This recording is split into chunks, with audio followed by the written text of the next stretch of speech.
వస్తావని దానికంటే నేనే బాగుపడేది దా పాడు.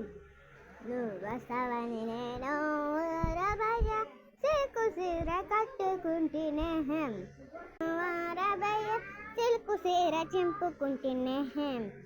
ఇప్పుడు అది పాడిందో నేను పాడిందో తెలుసుకున్నాం. నువ్వు వస్తావని నేను ఓ రబ్బయ్య సిల్కు సీర కట్టుకుంటేనే నువ్వు రాలేదని నేను ఓ రబ్బయ్య సిల్కు సీర చింపుకుంటేనే.